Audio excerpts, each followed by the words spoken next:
boa noite a todos. A gente vai dar continuidade na parte histórica da teoria contábil, mas antes eu quero dar uma puxadinha da orelha no terceiro e quarto período.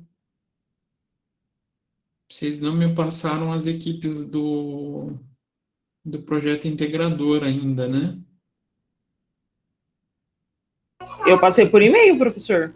Era isso que eu ia falar. Só uma equipe que foi a equipe da Nárida que passou.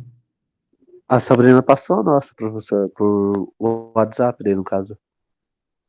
Ah, foi no WhatsApp? Eu não vi no WhatsApp. Eu vou encaminhar pelo e-mail, então. Manda lá no e-mail, que senão, às vezes, conversa de WhatsApp, a gente tem tanta coisa que chega no meu WhatsApp que pode dar uma passada despercebido. Mas mandem, para a gente conseguir dar continuidade na próxima aula desse assunto. E o que mais? Ficou mais alguma coisa? Não, era só esse puxão de orelha. Eu acho que não passou, Lucas. Acho que vocês colocaram lá no grupo da professora Débora. Eu acho que aconteceu isso mesmo. E daí a gente esqueceu do outro. Não, a Sabrina ela chegou a encaminhar, mas ela encaminhou no privado. Só que daí ela fica conversando com o professor daí. Às vezes ela tira dúvida, às vezes aparece algumas... E é tanta conversa, gente, tanta conversa que eu tenho no WhatsApp que às vezes eu me perco. Então, vamos lá. Vamos compartilhar a tela com vocês. Eu nem lembro. Você compartilhar o e-mail do professor novamente? Hã? Oi? Encaminhar o e-mail do professor? Isso. Caminho lá no grupo, tá? Eu nem lembro o que a gente estava conversando na aula passada. O que a gente falou na aula passada? Ah, o professor estava falando sobre... Sobre como surgiu a contabilidade, né? Isso aí. Como surgiu? Sim. Quando que surgiu? Surgiu lá atrás, quando tem a citação na Bíblia, né? E também quando lá atrás os pastores de rebanhos lá começaram a contar contar o rebanho, né? Contar o patrimônio, né? Isso. Desde que o homem é homem. Desde sempre, né? E, aí, claro, tem esse período que tem os registros na Bíblia, tem também alguns registros, tanto no Egito Antigo. Aí, lá na Idade Média, a gente começa a ter os registros sobre a contabilidade um pouco mais do jeito que a gente conhece hoje, né?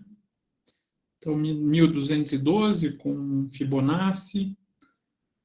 Aí vem o Frei Luca Pacioli dissemina, né? Então, só para relembrar, ele não inventou o método das partidas dobradas, mas ele foi o principal, então o mérito dele foi difundir o método através do seu livro, e surgem então as escolas, surgem então os estudos referentes à contabilidade, né? Primeiro grande, vamos falar assim, grande região de estudos em contabilidade é na Europa, principalmente em qual país mesmo? Quem contribuiu muito para esses estudos na contabilidade? Teve um país em específico. USA? Não? Itália, professor.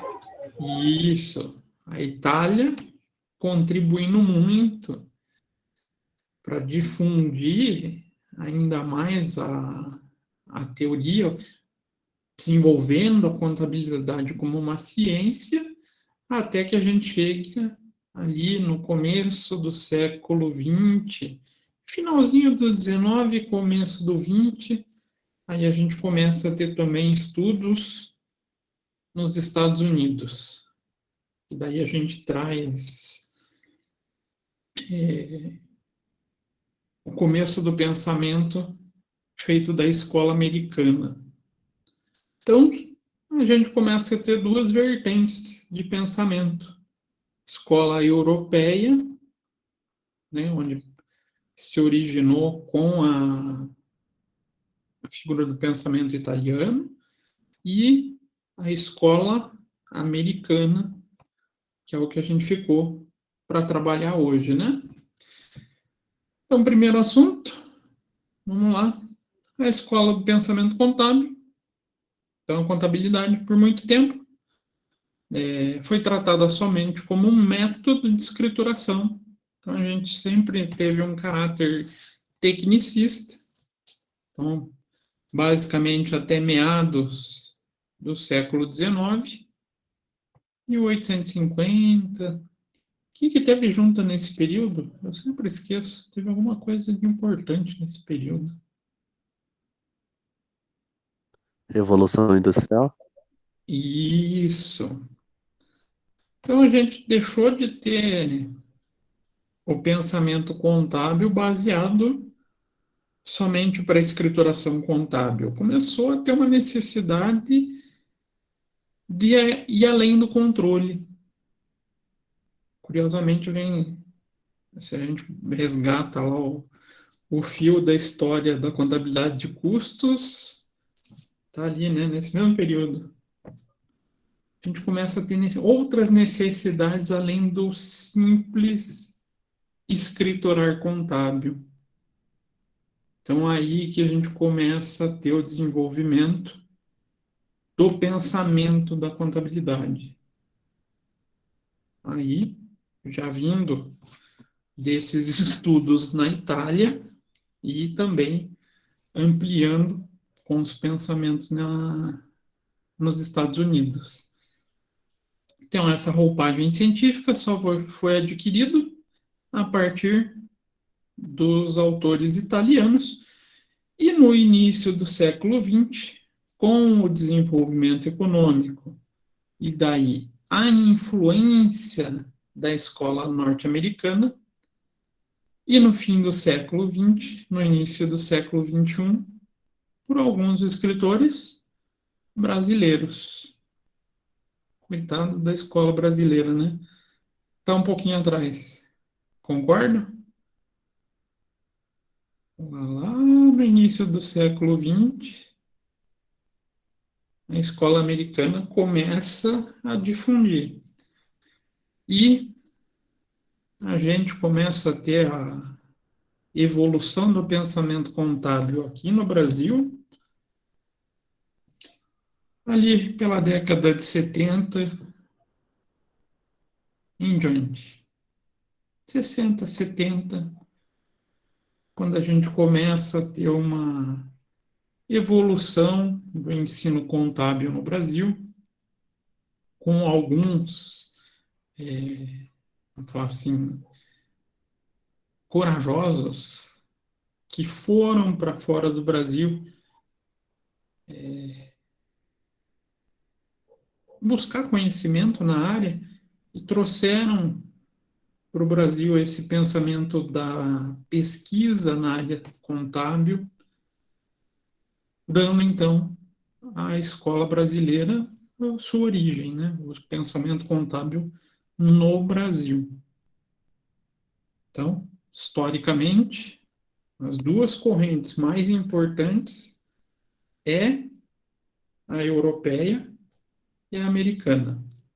O brasileiro acaba acompanhando o desenvolvimento nesse meio.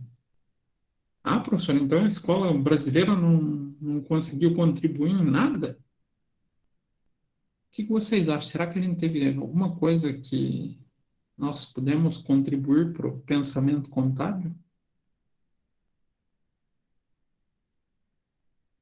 Será que existem processos ou teorias que foram originadas no Brasil e hoje é difundida inclusive tratando-se de uma norma internacional?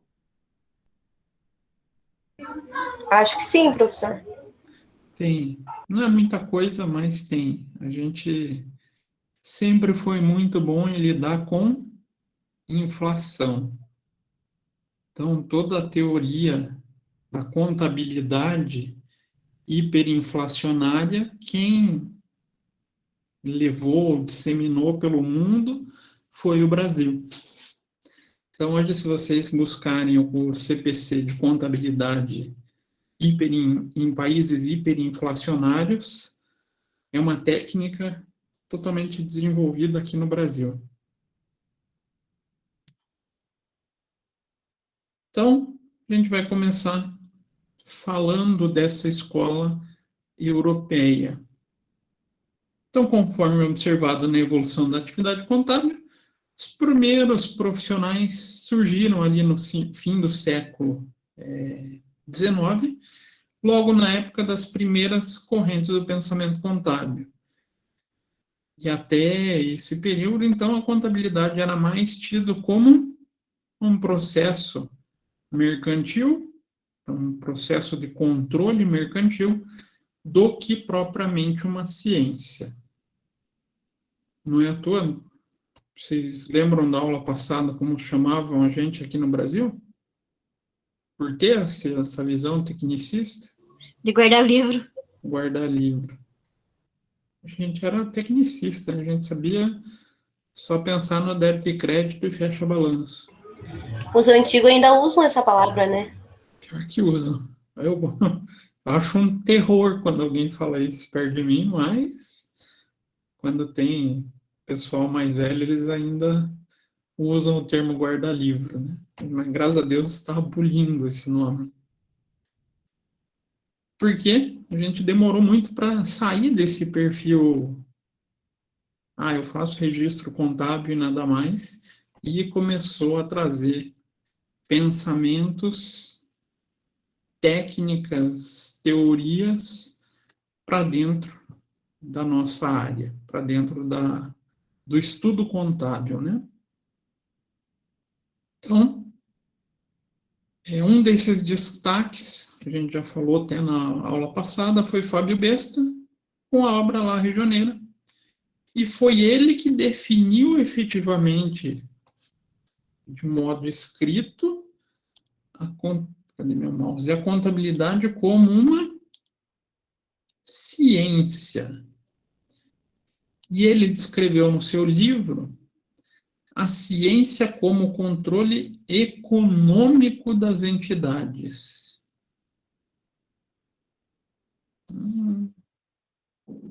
Tá certo isso, será? Parece com o conceito que a gente vê hoje?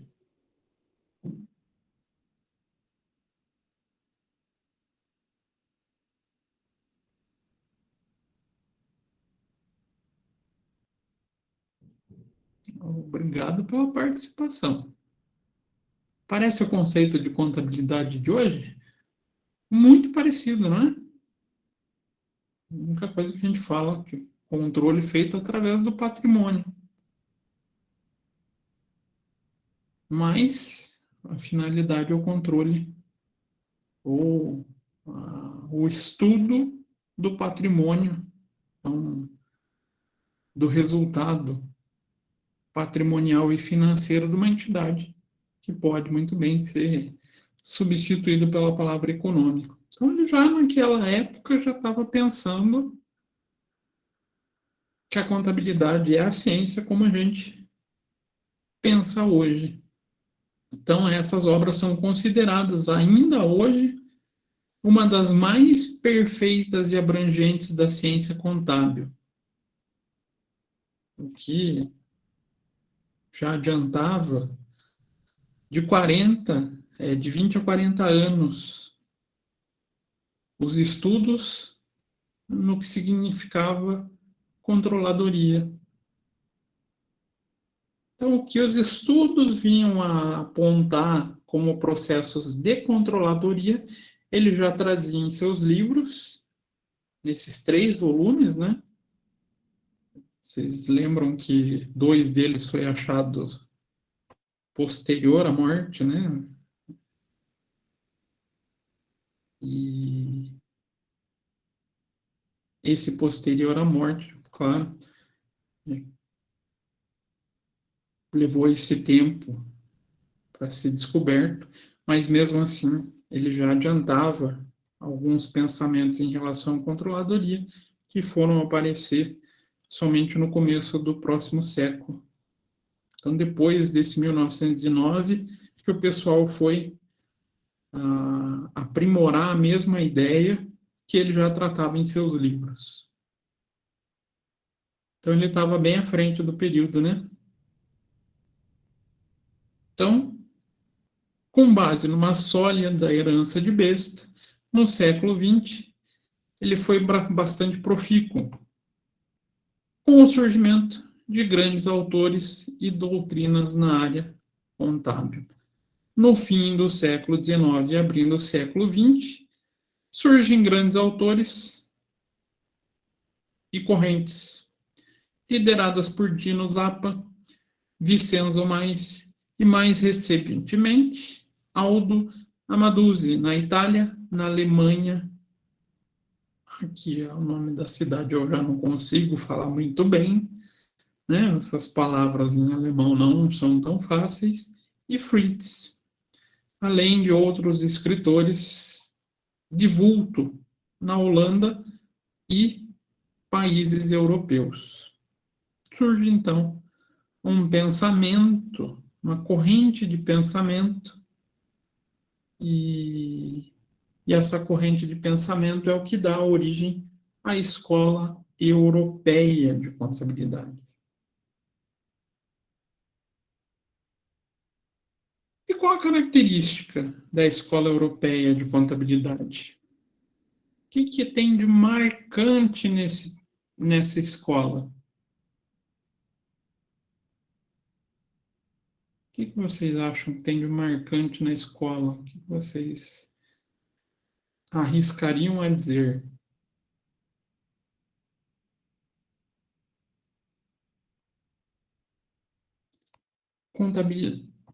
Contabilidade para fim de controle. Consequente, contabilidade muito voltado à norma. Faça isso. Se acontecer isso, faça aquilo. Então, para tudo era normatizado. E também, acabando por consequência, uma contabilidade que acabava atendendo muito bem. Quem será que gosta de controlar os nossos valores?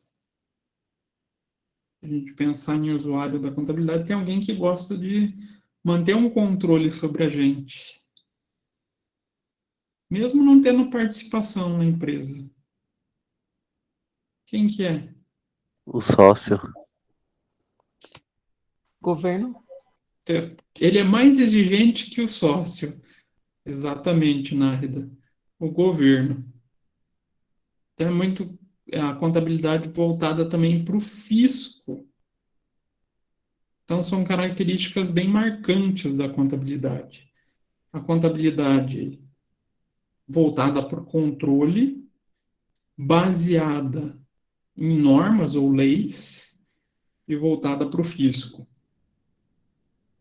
A nossa contabilidade seguia muito essa característica até 2007.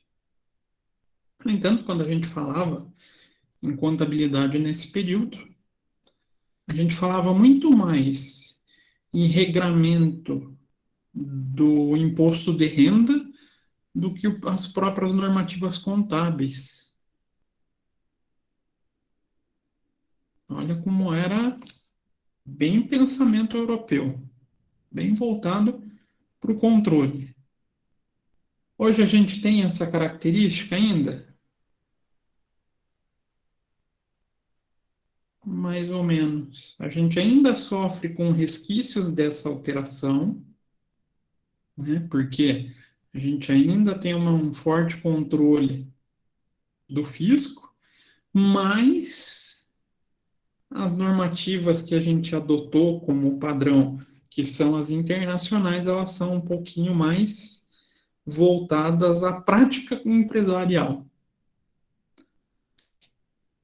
Aí a gente está pensando na escola norte-americana. A escola norte-americana, ela pensa na empresa, no resultado. Então, na gestão. Então, com a ascensão da economia nos Estados Unidos, o mundo contábil voltou a atenção para os Estados Unidos a partir do século XX, quando grandes corporações começam a surgir.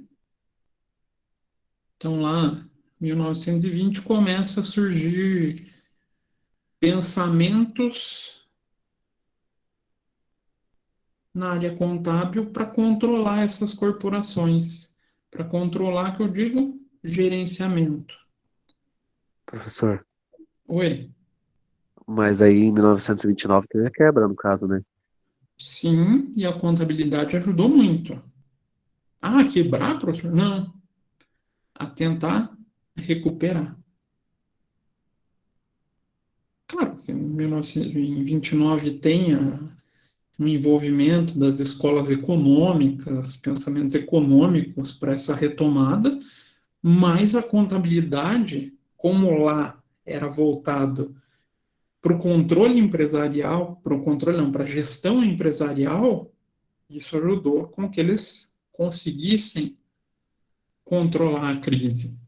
Ah, mas qualquer período de crise, tanto a empresa quanto a população sofre, né? Mas quanto melhor a gente sabe contornar ela, mais rápido a gente passa pela crise. Concordam com isso? Com certeza. Assim como 2009 também, que teve uma quebra também, né? Sim. 2009, 2016, 2009, 2008, na verdade, né? Começou lá nos Estados Unidos. Aí foi por uma bolha imobiliária que teve lá, né? Mas a contabilidade, como a característica dela é um pouquinho diferente, lá nessa escola americana, acabou passando até bem mais rápido do que foi em 29, né? 29 levou muito mais tempo para resolver. Até o pessoal que fez economia comigo deve lembrar que ali foi o período que surgiu o autor que eu gosto, né? O pessoal que fez economia comigo, quem que é o autor que eu gosto dessa época?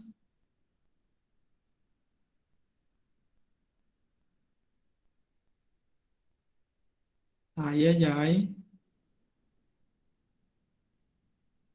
Ninguém vai responder? Vou até olhar quem está na lista aqui, vou descontar meio ponto, por não lembrar do autor que eu mais gosto na economia. Keynes? Ah, obrigado. Exatamente, né? Foi o período que surgiu a teoria keynesiana, né? É a teoria keynesiana, né, nesse ponto de vista econômico, ajudou muito a essa recuperação da crise. Mas foi um campo onde todo esse processo das indústrias crescendo, períodos, tanto, vamos falar assim, de vacas gordas e o período de crise, as vacas magras, fez com que a escola americana conseguisse dar uma atenção no gerenciamento das empresas. Então, se pensou muito nisso. Então, ali, nesse período, surgem as grandes corporações, né? E aliado ao desenvolvimento do mercado de capitais, embasou um campo fértil para o avanço de teorias e práticas contábeis norte-americanas. E também da auditoria, que eles são digamos assim, herdeiros da Inglaterra nesse ponto. Então surge uma contabilidade voltada para a tomada de decisão. Essa é uma característica, com um foco centrado no investidor,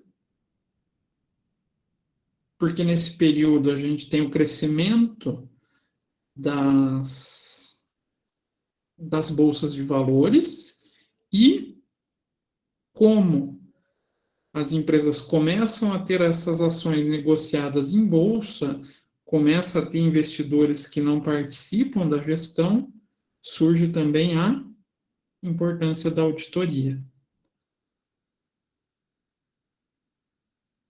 Então, quando a gente fala hoje, quem que é o principal usuário da contabilidade? Quem que a gente prioriza como usuário da informação contábil? Eu sempre falo para vocês que é o investidor, não é? É o que está lá na normativa internacional hoje. Mas essa tendência de pensamento veio da escola americana, que, curiosamente, hoje eles não adotam as normas internacionais. Estranho, né? Estados Unidos não é um signatário do IFRS. Claro, o americano não gosta muito de falar que segue a norma dos outros. Então, hoje, os estudos para divulgação das normas internacionais acabam sendo em paralelo, sendo juntamente com o... esqueci o termo que eles usam, a sigla, para a entidade de pensamento contábil norte-americana.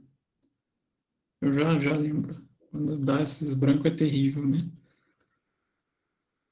Então, na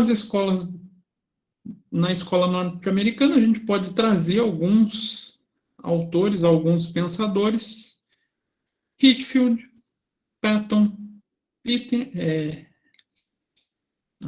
deu embaralhei aqui.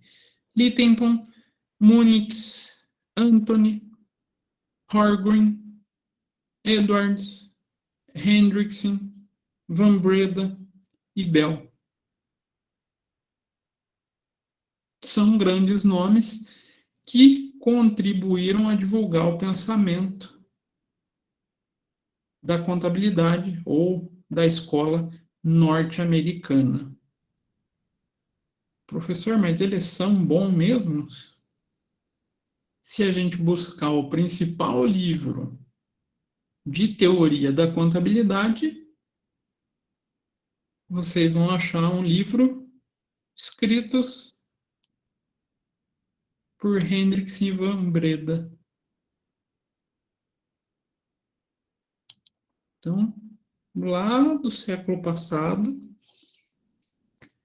que está atual hoje.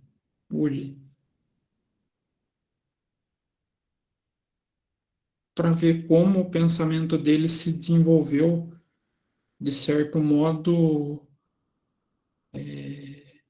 eficiente, né? Um livro bem antigo, que é utilizado nos estudos atuais. Então, a grande contribuição que se pode atribuir a essa escola de pensamento contábil é a disseminação da contabilidade como uma ciência efetiva, como uma ciência contábil, e principalmente pela busca, pela aplicação desse conhecimento científico.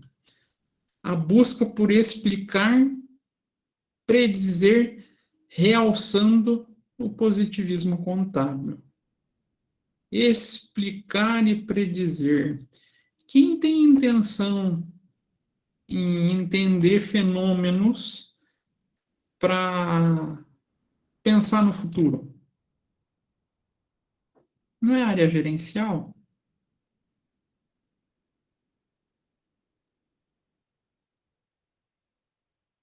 Sim ou não? Quem é gerente não gosta de conhecer o que está acontecendo para pensar o que eu posso fazer lá na frente? São gestores. Então, foge da característica que tinha a escola europeia, que era mais de controle, e aqui a gente tem uma visão mais gerencial. Olha como a gente tem duas vertentes.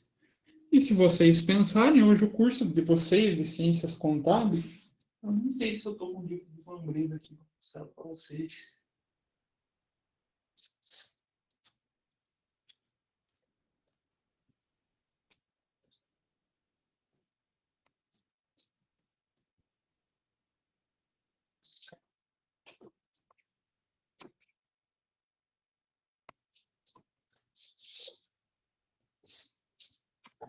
Claro.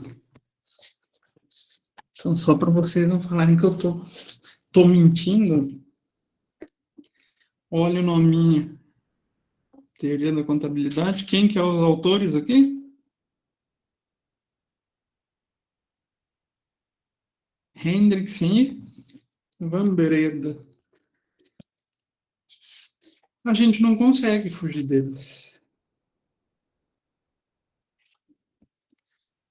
Então, bom livro para se ter, para estudar pensamento contábil, é a teoria da contabilidade de Hendrickson e Van Breda, porque eles já estão adiantando esse pensamento da contabilidade como uma ciência contábil e, principalmente, como a gente usa essa ciência para predizer e tomar decisão.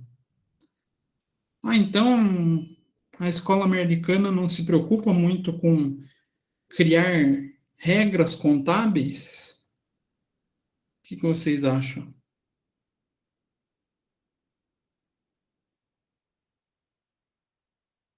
Sim ou não? Eu chuto que sim, pela organização. Não, ela dá diretrizes, mas não fala em propriamente regras. Por quê, Júlia? Ela deixa aberto a prática do costume. Do que é convencionado na prática comercial. Saiu do nosso CPC isso, esse termo, mas acho que vocês, pelo menos alguns, já devem ter ouvido falar a essência sobre a forma. Já ouviram falar esse termo?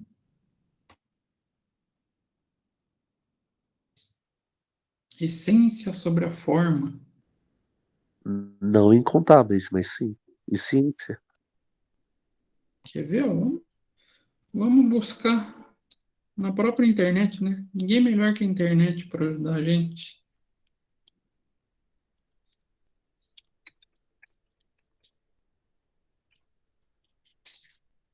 Olha, pode ver que eu nem completei já CPC, na escrituração contábil.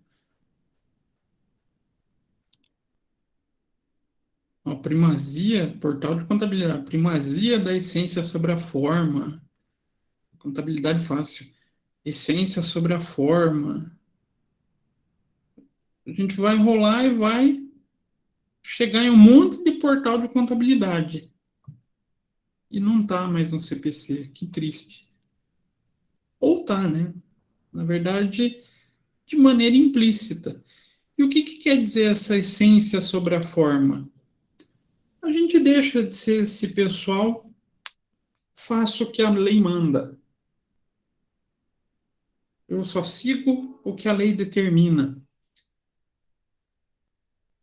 E passo a seguir o que o costume convenciona.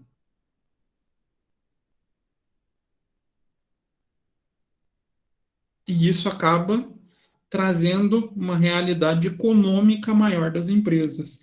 Então, a escola norte-americana, ela preza por ser mais realista, ou trazer a visão do que está acontecendo efetivamente com a empresa do que a escola europeia.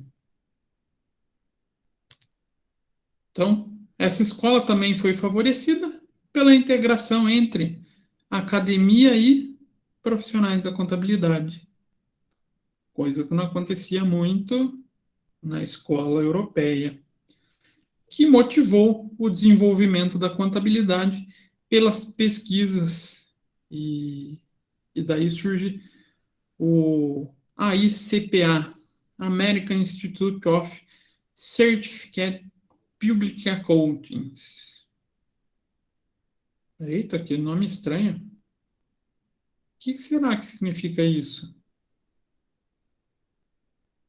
Associação, o Instituto Americano de Contadores Públicos Certificados.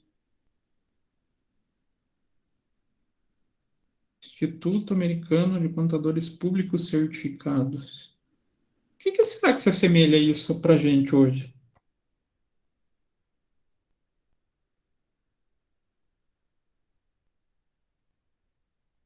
Tem uma entidade que representa algo parecido? Só o nome deles é um pouquinho estranho, né?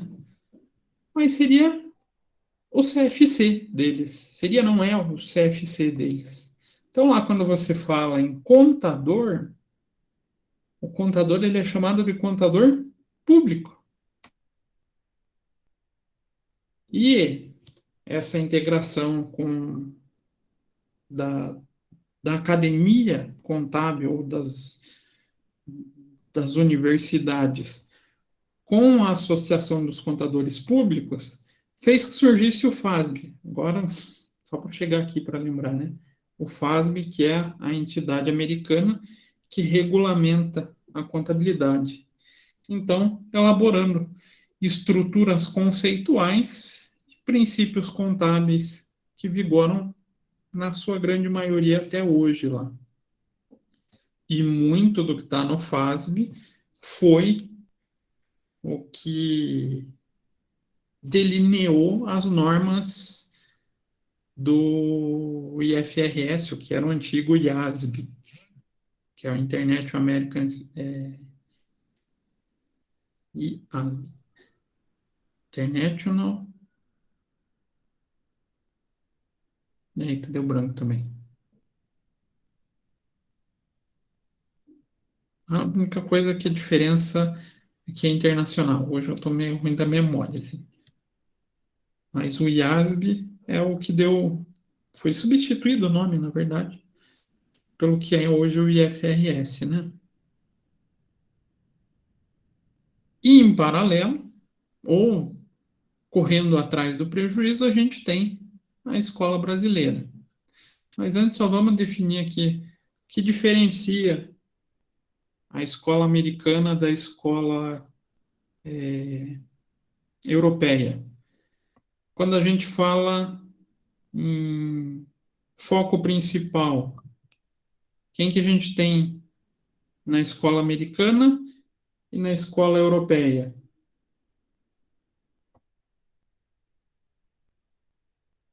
Quem que a gente quer atender quando a gente está pensando nessa escola americana e na escola europeia? A americana, muito mais A empresa voltada ao investidor. empresa voltada a investidor. E a europeia, que é o que a gente sofre resquício até hoje, acaba sendo as entidades de controle, né? Ou seja, governo. Em termos de aplicação técnica, contabilidade americana, ela é tecnicista? Ela é baseada em lei, em norma? Não, né? Ela é muito mais baseada nos costumes. Por isso surge a figura da essência sobre a forma. A escola europeia, muito mais baseada em normas, em leis. E, em termos de desenvolvimento do pensamento, escola americana, mais voltada à área gerencial. Entender o que acontece com a minha atividade ou com a minha empresa para projetar, pensar no futuro. A escola italiana ou a escola europeia, muitas vezes vocês podem encontrar como escola italiana só, tá? A escola europeia, muito mais voltada ao controle. Engraçado que ninguém perguntou o que é a dita da essência sobre a forma. Não ficaram curiosos para saber?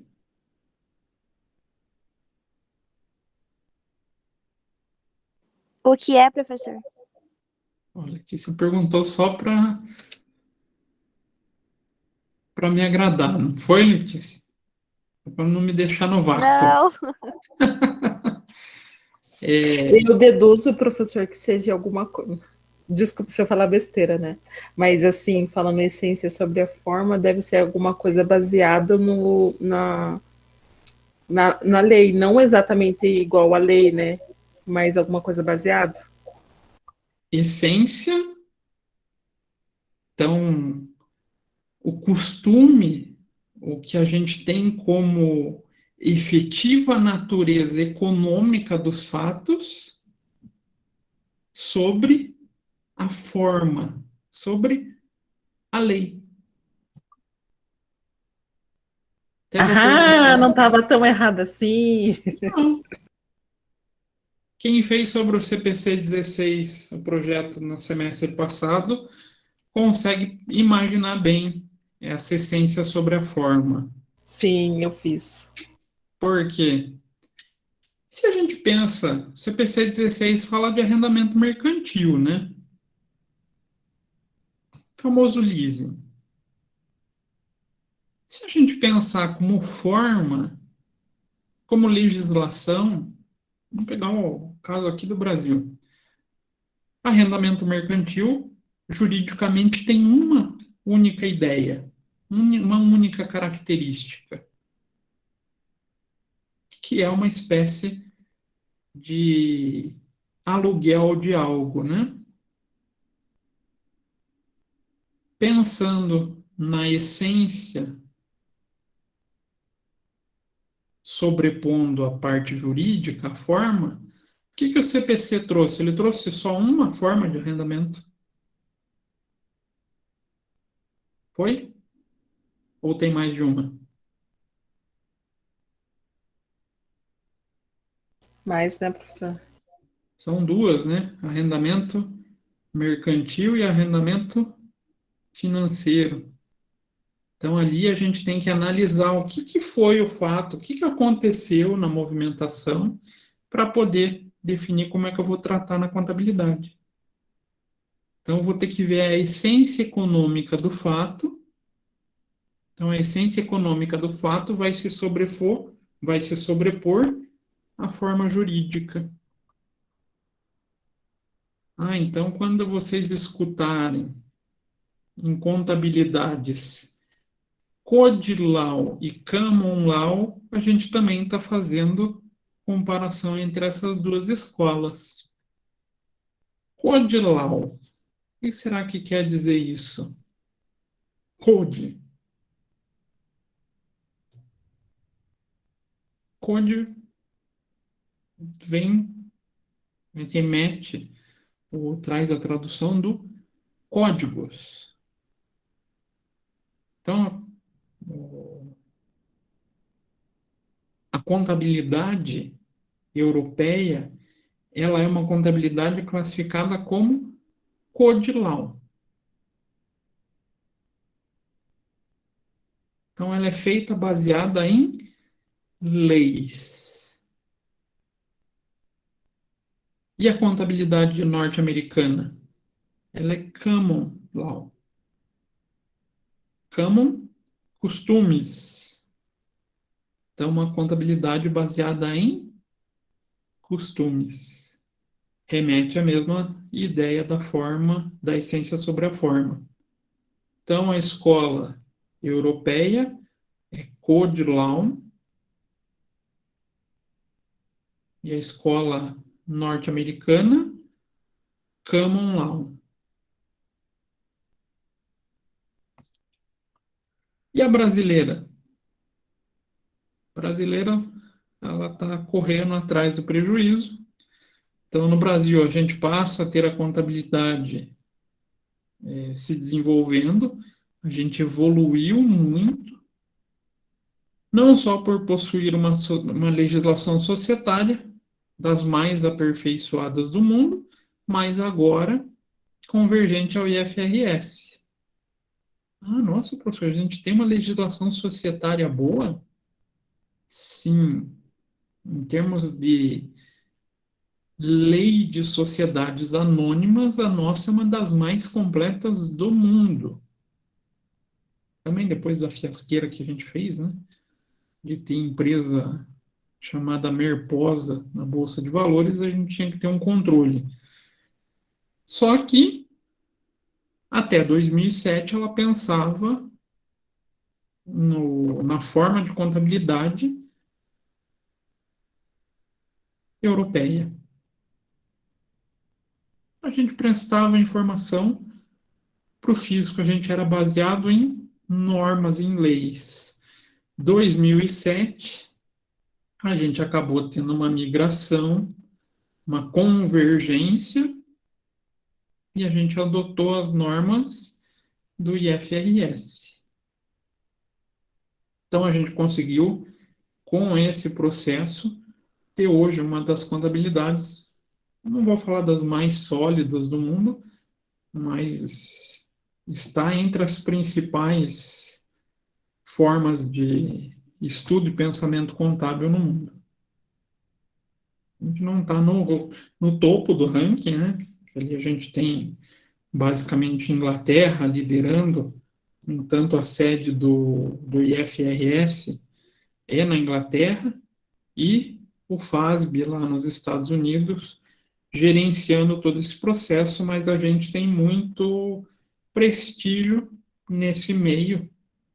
Quem dera, né? O Brasil tendo prestígio para fazer a contabilidade, para fazer normativa contábil ou para dar opinião sobre como essas normas podem melhorar.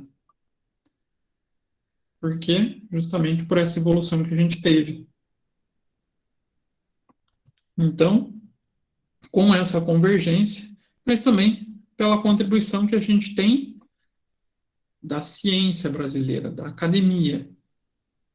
Porque, lembrando, projeto da USP não, né? O projeto que se desenvolveu dentro da USP, vários pesquisadores acabaram saindo do Brasil, buscando conhecimento, principalmente nos Estados Unidos, e depois voltando para o Brasil e montando os cursos de estrito sensu, que foi basicamente o curso de mestrado e doutorado da USP.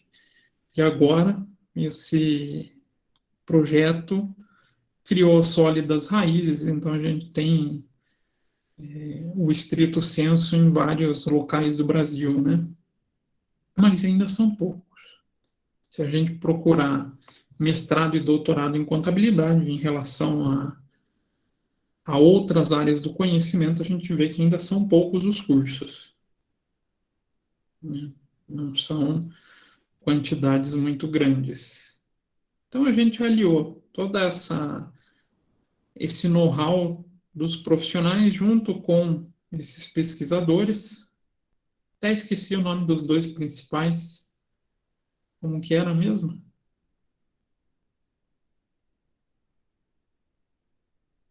Um que eu falei que era muito gente boa. Era, não é, né? Porque ele está vivo. Pô, gente, vocês têm que ter esses nomes na cabeça para quando precisar de material sobre contabilidade, saber qual livro que é bom. Mostra a aparência deles que nós lembra. Mostra a aparência? Ah, daí fica muito chato, né? Um é o Eliseu Martins. Esse ali tá indo inteirão para a idade. e o outro é o Sérgio Dionísibus. Eles lideraram essa evolução da escola de pensamento contábil brasileira. E, claro, a gente tem como destaque como a gente vivia um período muito legal até 1994, a gente tem toda a técnica de correção monetária, que é o embasamento da norma do IASB hoje. Então, a norma do IFRS.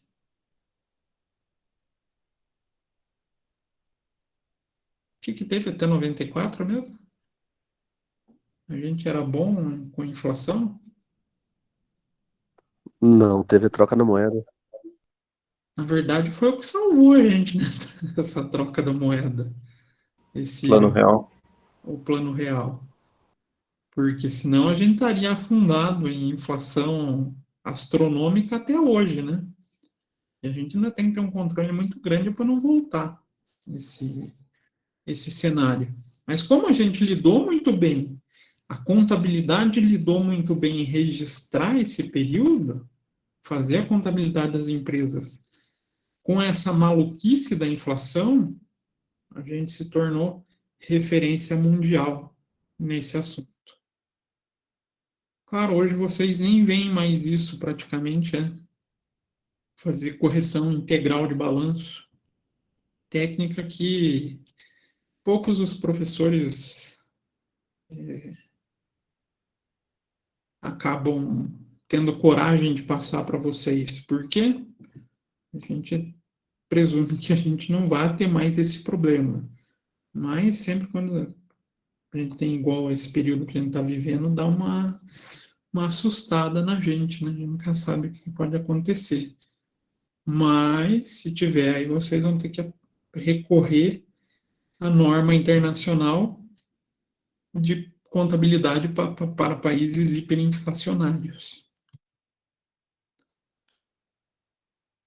Então, a gente pode destacar vários autores dentro da escola contábil, além desses pesquisadores que eu falei, né, do Eudícibus e do Eliseu Martins, entre eles Carlos de Carvalho, Francisco de Áurea, Frederico Hermann, Hilário Franco, Antônio Lopes de Sá, esse está vivo ainda, tá?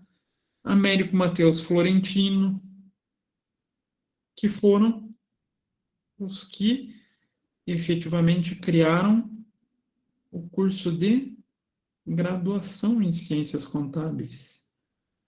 Alguém sabe quando surgiu a graduação em contabilidade no Brasil? Alguém arrisca? Será que é recente? Será que é mais ou menos?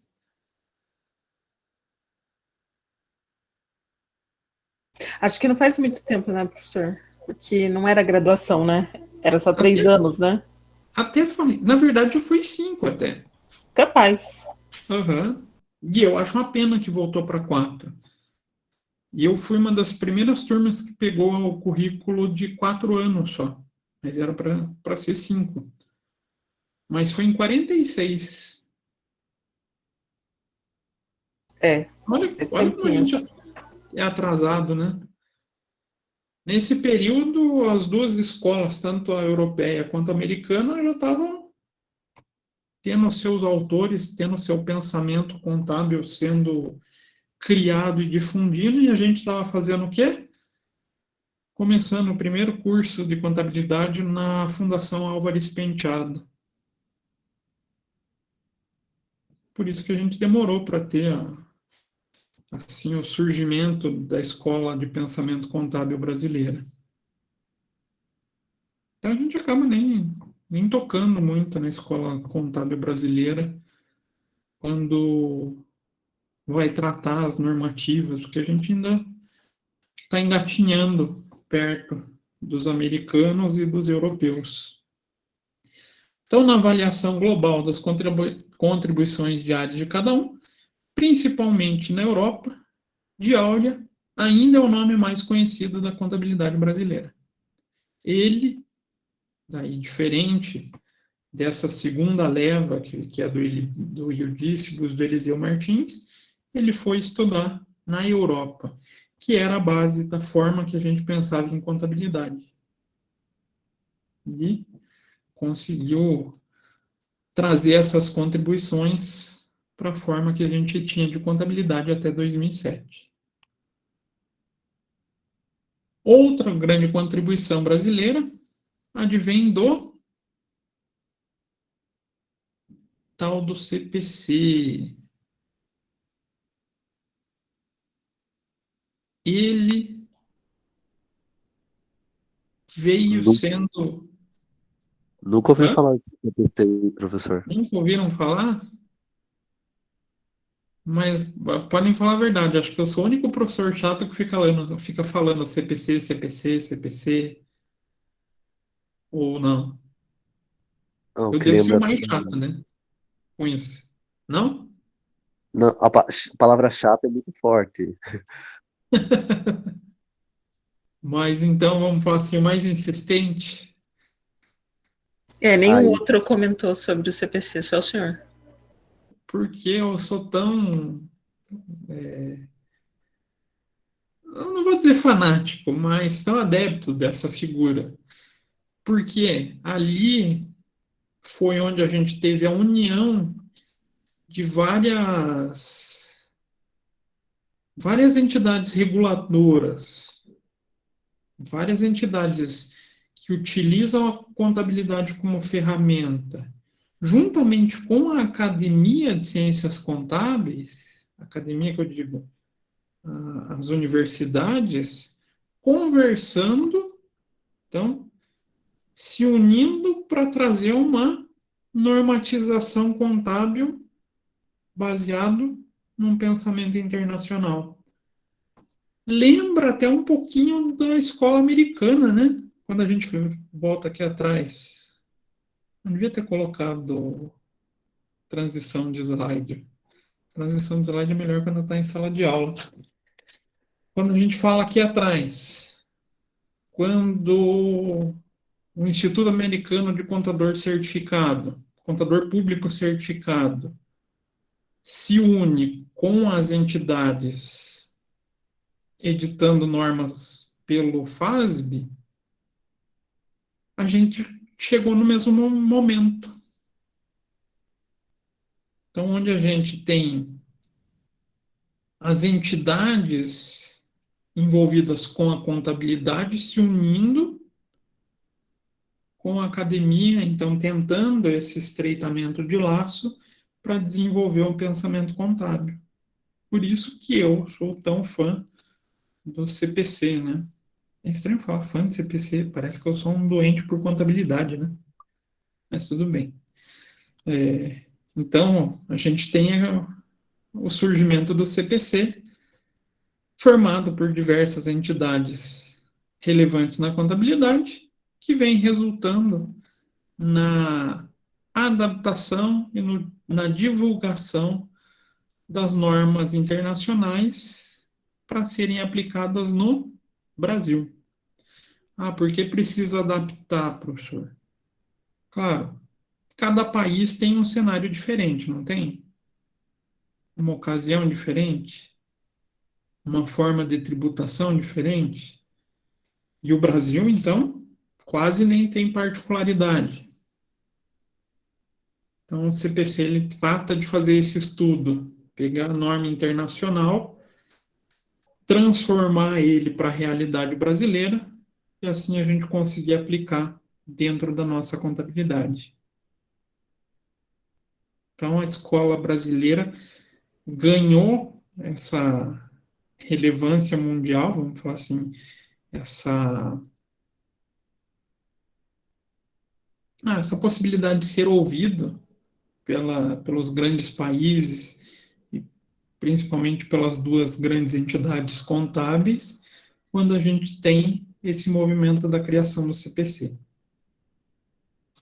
Ah, e quem faz parte dela?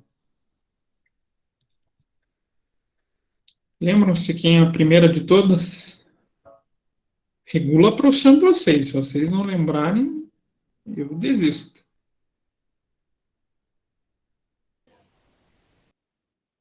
CF C. Então, claro, não pode deixar de fora o Conselho Federal de Contabilidade, né? Começando por ela. Depois, quem vem? CVM, Banco Central, o IBRACON, que é o Instituto dos Auditores, SUSEP, ANEEL, Anatel. Tá faltando alguém aí, não tá? Cadê a academia nesse processo? Aí vem a FIPECAF, que é a Fundação de Estudos em Administração, Economia. Na verdade, é a Escola de Negócios da USP. Então, ali a gente tem a representatividade da área acadêmica. Então, falou em entidades reguladoras, a gente vai ter presença delas no CPC, ajudando no desenvolvimento das diretrizes contábeis e acabando, então, por esse processo, fomentando a pesquisa e o desenvolvimento da atividade contábil. Por isso que hoje a gente vê um número maior de pós-graduações, a gente vê um número maior de mestres e doutores. Mas se a gente for contar doutores, acho que a gente vai ter uns 1.000 no Brasil. Acho que não chega a isso. Mestres, acho que está na faixa de uns 3.000. Vai ter passado, né? Agora, em 2000, vai estar numa faixa de uns 4.000 mestres. Para ver como a gente ainda é carente no desenvolvimento de estudo na área contábil. Mas se a gente parar para pensar hoje, a gente está pautado em que escola mesmo? Hoje, atualidade. Americana. Isso. A gente trouxe o pensamento americano para dentro das nossas diretrizes, que na verdade é a internacionalização da contabilidade, né?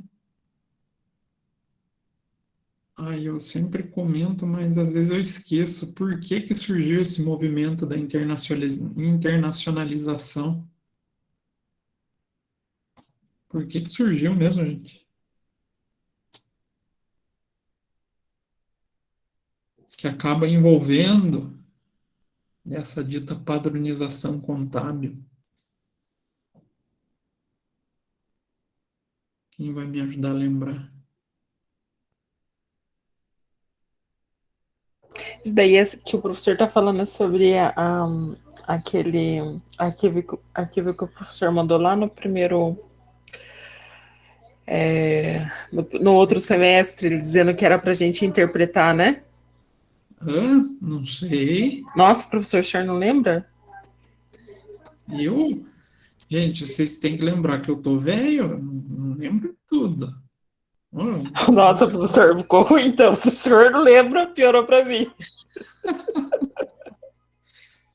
Na verdade, aqui a gente tem um período no cenário econômico mundial que deu um solavanco na contabilidade.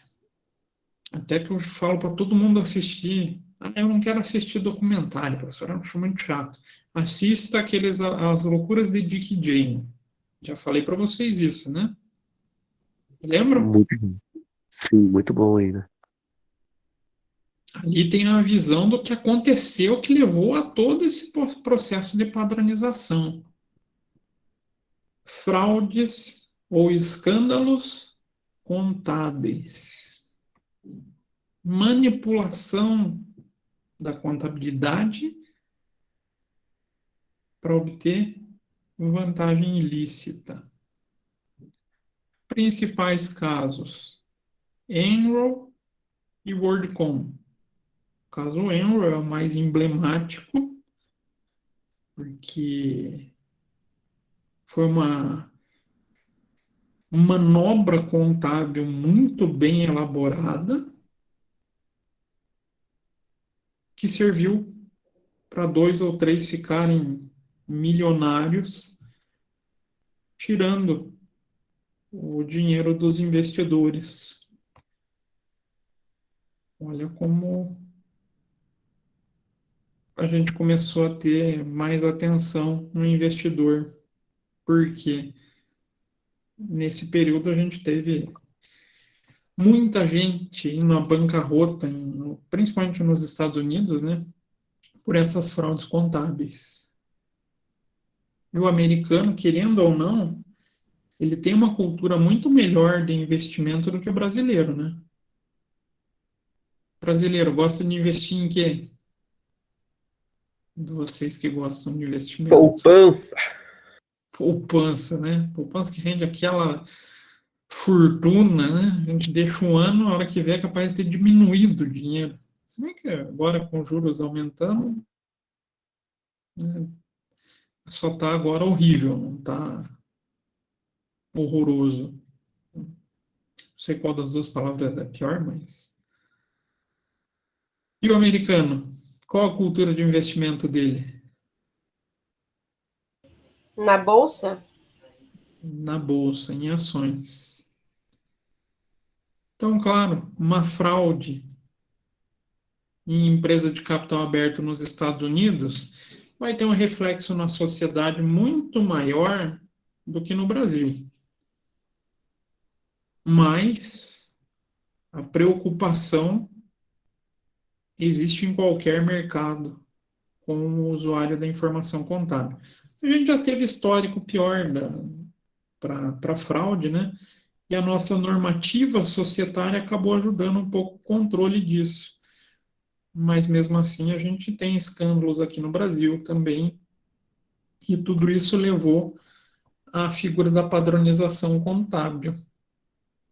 Então surgiu esse movimento no início dos anos 2000, onde buscou-se transformar a contabilidade mais segura para os usuários. Então esse pensamento da escola norte-americana, que tinha um pouquinho de herança da auditoria, chegou ali em 2000 e trouxe o auditor um pouquinho mais para um patamar superior. Então, quando falar em auditoria também, a gente vai ter a característica hoje da escola americana, por causa dessas fraudes, que lá levou muita gente. Na verdade, o volume de prejuízo pode se equiparar à crise de 2007, 2008. Foi bem grande. Caso alguém tenha interesse em realmente conhecer a fio o que aconteceu nesse caso da Enron, tem um documentário, propriamente dito. Se vocês quiserem assistir, tem desbloqueado no YouTube, eu já vi. Enron, os mais espertos da classe.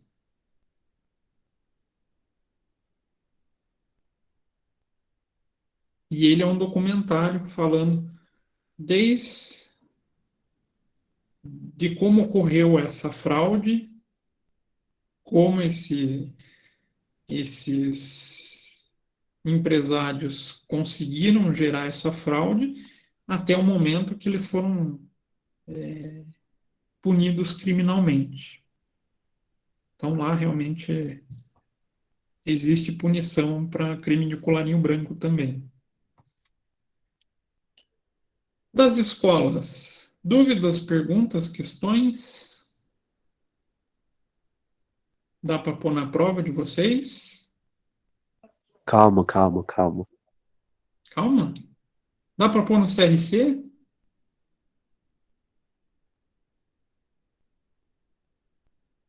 Será que cai isso no CRC? Ô, professor, Oi, tá tão baixinho, Cauane. eu só fiquei um pouco confusa quanto à auditoria nas escolas. Qual delas focava ou utilizava disso? A americana. Então, a americana ela já tinha uma herança da cultura inglesa claro, por esse vínculo que sempre existiu, esse lado de amor e ódio entre americano e inglês, então eles tinham já a auditoria como uma ferramenta, desde o início do pensamento da escola americana. Mas aí ele ganhou grande relevância quando a gente teve essa crise ali, no começo dos anos 2000. Não foi só as duas empresas, né? Tem o caso da Xerox, da Parmalat, quem mais? Então, a auditoria americana é mais rígida que a daqui? Não. Eles têm uma ferramenta a mais, hoje em dia, em termos de compliance, de controle de riscos.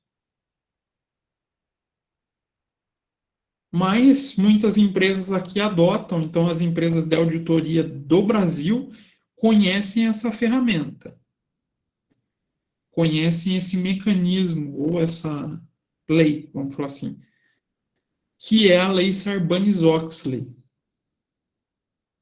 A Lei Sarbanes-Oxley, ela vem tentando blindar também com que essas fraudes não ocorram. Mas os processos de auditoria, as técnicas de auditoria, atualmente são as mesmas utilizadas lá e as apresentadas aqui no Brasil. Certo, Lucas? Agora a gente tem 2 Lucas, 2 Marias. Eu fico perguntando qual, Lucas. Não, Lucas Souza, ele mandou no chat a pergunta. Mas, então as auditorias hoje são muito parecidas, né? A auditoria é a norma, a forma como se faz a auditoria, ela se difundiu pelo mundo, né? Então, por mais que não seja o ênfase do pensamento da escola europeia, claro, as empresas europeias se preocupam tanto com a área de compliance, né, para garantir essa segurança para os investidores, quanto a própria auditoria, né, possibilidade de passar credibilidade nos números, nas informações contábeis. Só para terminar de realçar o problema da Enron, para ver como para vocês verem como foi grande o processo, vocês já devem ter ouvido falar do termo Big Four na auditoria. Ouviram? Sim. O que é essas Big Four? Empresa de auditoria, né? Isso, a gente está falando das grandes empresas de auditoria. Quem são elas hoje? Quem que a gente pode falar?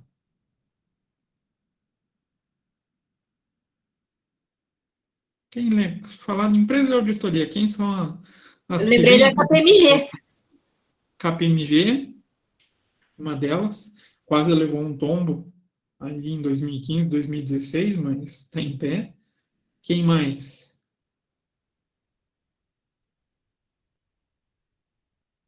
Conhecem a Price? Price Waterhouse-Coopers? Temos a segunda. Tem uma que geralmente o pessoal vê o logo dela, que é um E e um Y. A Ernst Young. Opa, o professor falou Big Four. Four é o quê mesmo? Tá 4, faltando né? uma ainda, né? Mas eu não lembro. Tá faltando uma, porque essa uma desapareceu. Ela sumiu do mapa. Quem que era essa Four? Vamos falar assim. É aquela que o professor falou lá que ela ficou com a reputação tão Tão baixa mal vista. que teve que trocar de nome, né? Não, ela faliu Não? mesmo. Ah, Desapareceu do mapa. acho que o professor comentou, eu que tô. Quem será que foi? Ninguém lembra. Eu comentei em aula já isso daí. Falei por cima, né? Ninguém lembra? Eu tô quase pedindo para vocês verem o documentário e fazer um resumo para mim. Tá aí uma boa, né? O que vocês acham? Assistir esse documentário. Não? Não Aproveita. Professor, o senhor não era assim, não, professor. Né, Marcos? Ele tá diferente. Tá mesmo? E assistir um vídeo, gente. Um vídeo é muito mais legal do que fazer uma leitura do artigo, não é? Ah, com certeza.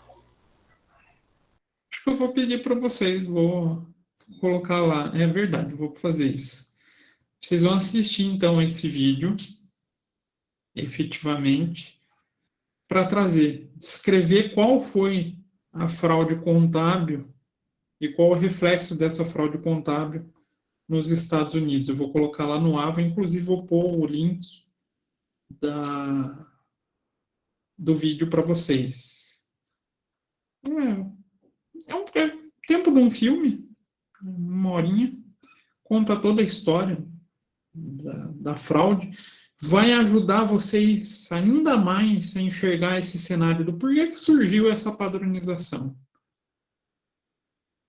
Que foi uma manipulação muito forte da informação contábil. Vamos falar assim, o termo contabilidade criativa surgiu nesse período, porque eles conseguiam pegar a empresa que estava dando prejuízo e aparentar para todo mundo que aquilo ali era um lucro.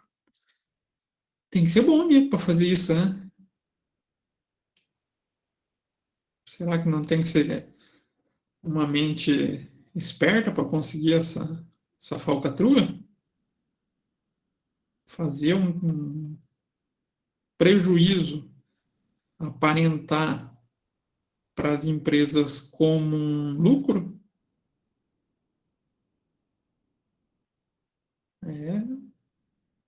Então, vou pedir para vocês esse assunto. E ninguém pesquisou quem que é a auditoria que faliu junto?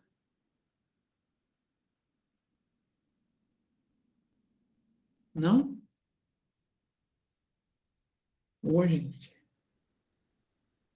Eu deixava para vocês colocarem no texto também, porque fala sobre o próprio documentário fala sobre o deslize que a auditoria deu na verificação dos números.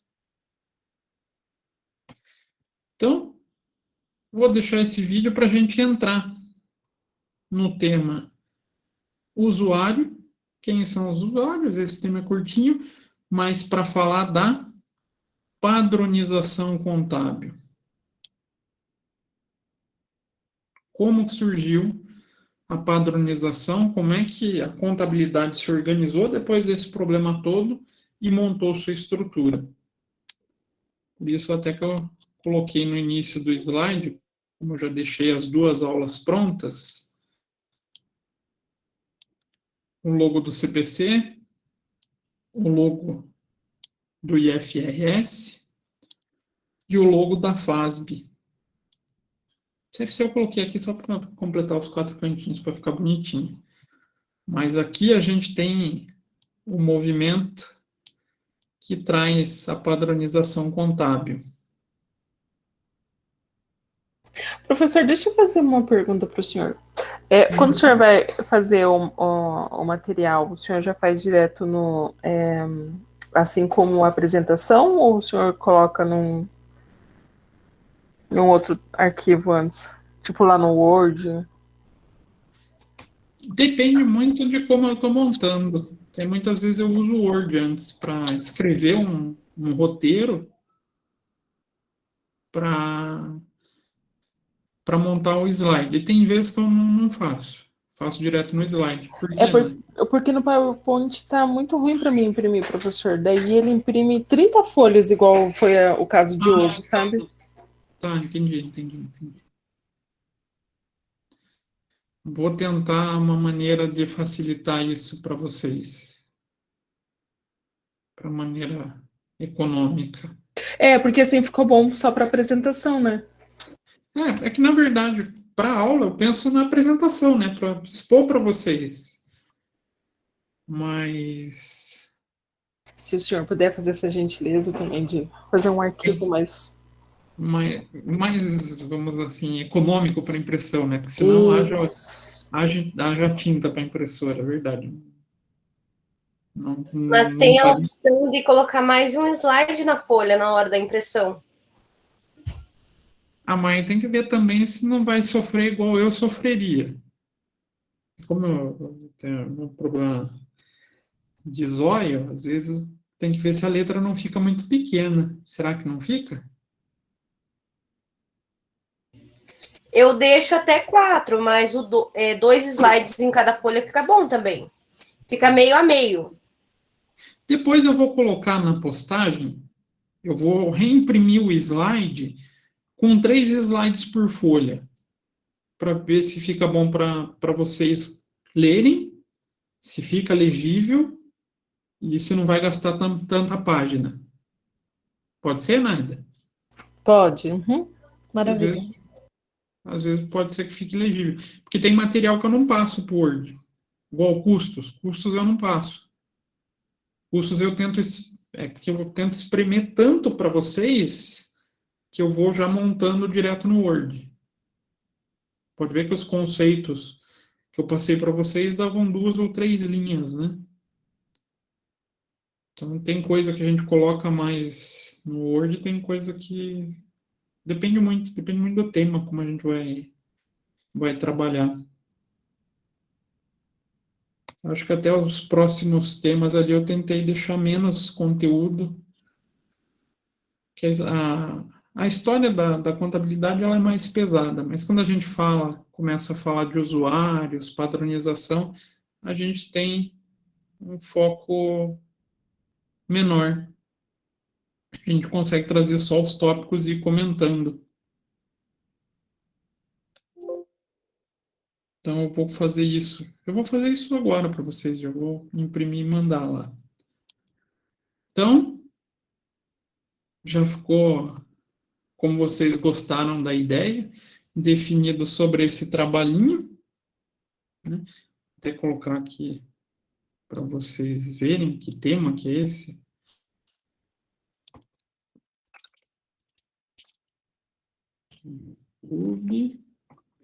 Vai ser para essa semana ainda, professor? Para entregar na semana que vem, né? Uma semana para vocês fazerem. Quem foi esperto depois pode ver que tem resumo, mas eu não vou falar nada. Resumo não escrito, tá, gente? Não façam essa sacanagem, daí vocês não leem. Mas tem vídeo resumido também. Então, os mais espertos da sala. É esse documentário aqui. É só 1h49, é curtinho.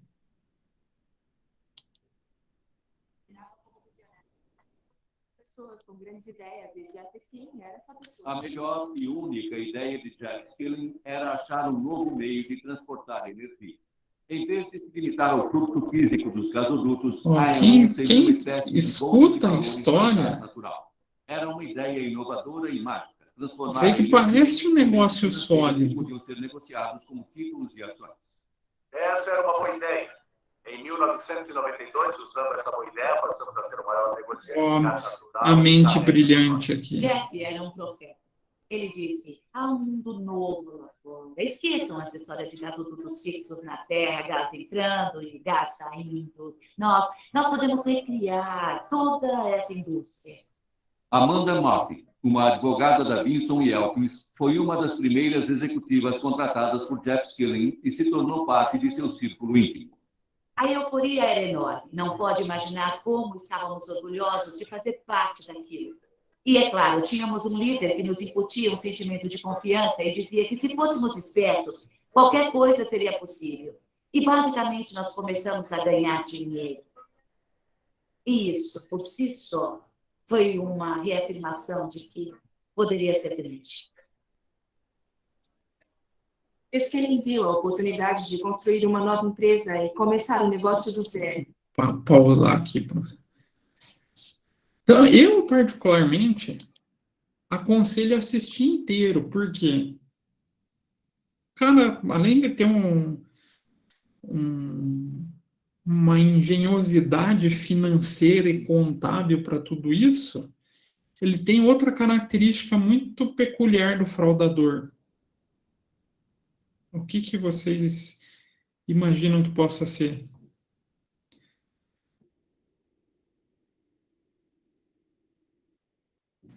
O marketing que ele fazia? Isso. Isso aí, Júlio. O fraudador, vou até usar uma palavra mais forte, ele chega a ser sedutor na venda do seu pensamento.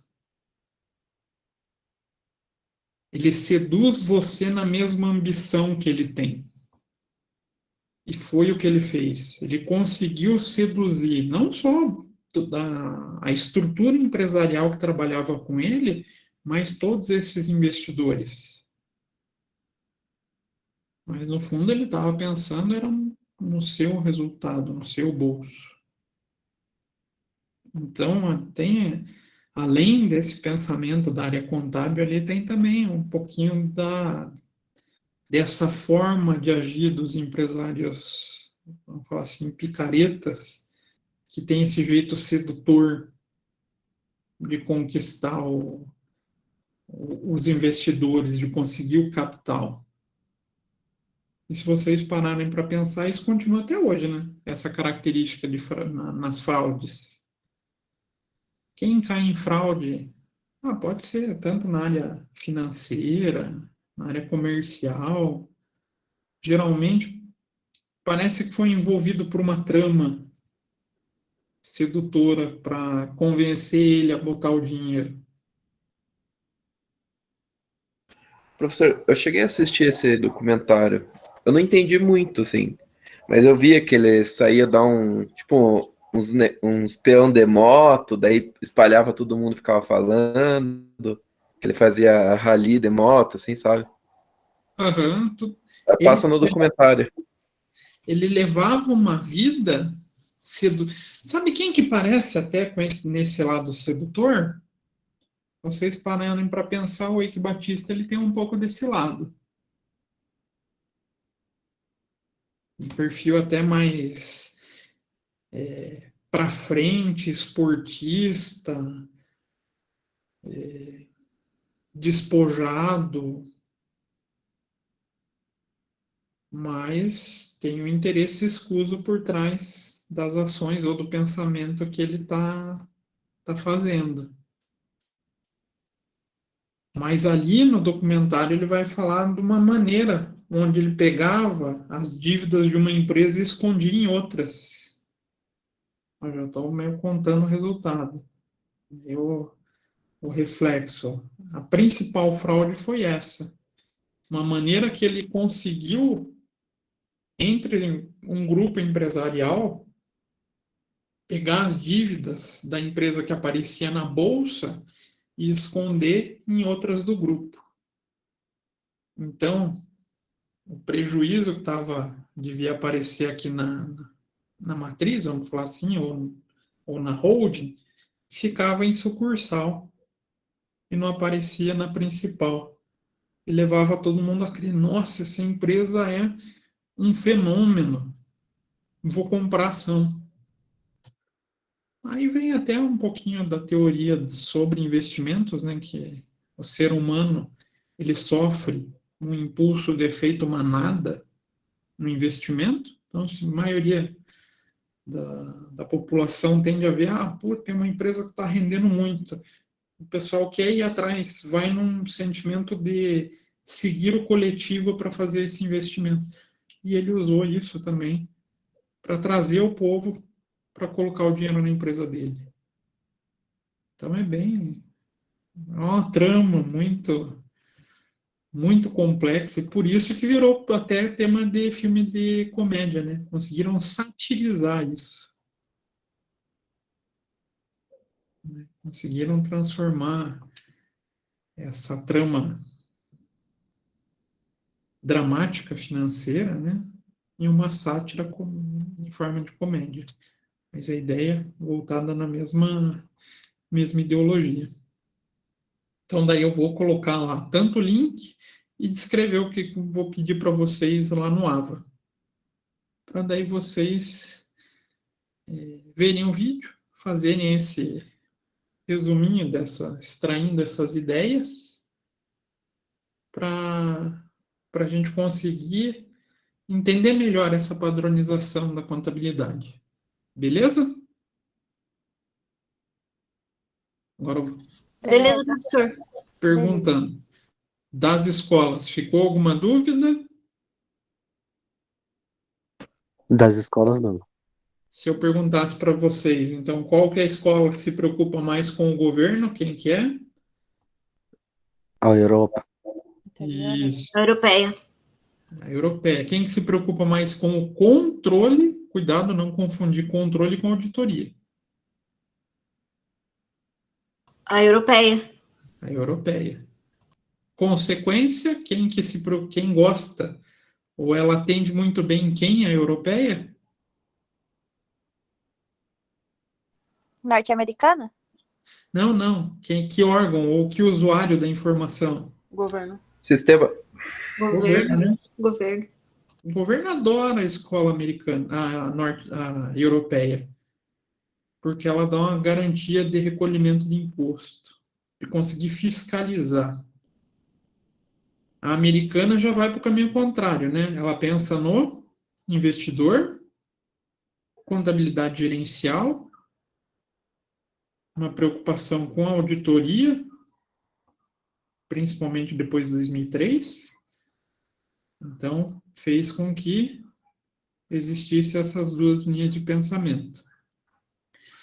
Só para terminar, não é tão comum aparecer questão como essa no CFC, mas nos últimos 4 anos eu vi duas, tá? 2 questões em 2 edições perguntando sobre a escola americana e sobre a escola europeia, ou eles também colocam a escola italiana de contabilidade. Principalmente sobre essas características. Por isso que eu frisei muito durante a aula. Aí, nosso próximo assunto, usuário e padronização da contabilidade. Beleza? Beleza. Então tá, gente. Então a gente se encontra quando? Uma parte da turma na segunda que vem, né? E uma parte na terça que vem. Então, um bom descanso para vocês e até semana que vem. Obrigada, professor. Igualmente. Obrigada, professor. Tchau, tchau. Semana que vem. Tchau, professor. Boa noite. Boa noite, professor. Boa noite, Ana. Boa noite, professor. Boa noite. Boa noite, professor. Você Boa cuida. noite, Letícia. Você Professor, também, Lucas. Juízo. Esse Oi. resumo você vai colocar nessa segunda semana, é isso? Para vocês entregarem na semana que vem. Eu vou colocar na segunda atividade da segunda semana. Para a semana que vem. Para a semana que vem. Beleza. Né? Mas não é para vocês escreverem longas páginas. Né? É mais uma maneira de fazer vocês assistirem o vídeo bonitinho, para vocês terem a ideia na cabeça. Né? Aí se eu falo, façam um resumo, aí vocês assistem. Boa noite, professor. Boa noite, Camille. É Camila, Professor, né? tem uma dúvida. Diga, Evelyn. É sobre o E-Social e doméstico. Quando eu gero a guia lá, ele já o doméstico que ganha acima, que retém imposto de renda, ele já recolhe na guia, né? O imposto de renda ou tem que fazer uma guia separada? Fazer uma guia separada. É? Mas aí eu desconto o IR também na folha? Tem que descontar da folha dele. Ah, Mas esse tá. médico tá ganhando bem Ah, pois é, né, professor? para passar da base Mas- do desconto do IR, tá melhor que ser. Ou tá melhor que ser professor de faculdade. Pois é, eu vejo as domésticas lá trabalhar pouco, dá até vontade de virar doméstica do que estudar para ganhar salário mínimo. Nossa, eu fiquei impressionado. Que, olha, a gente que é Mas, professor, mas o IR é acima de 2.000, né, professor? 2.000, é mais de 2.200, né? vai dar É. mais na faixa de 2.200. Tá bom? Tá. Tá certo que a Uhum. responsabilidade é grande, né? Sim, é verdade. É Mas, difícil. mas Senão, era essa a dúvida. Eu achei que recolhia na DARF, lá, na DAI, né, que fala, é, junto. Eu não sabia que era separado. Mas é isso, professor. então tá. Obrigado, boa noite. Nada, boa noite.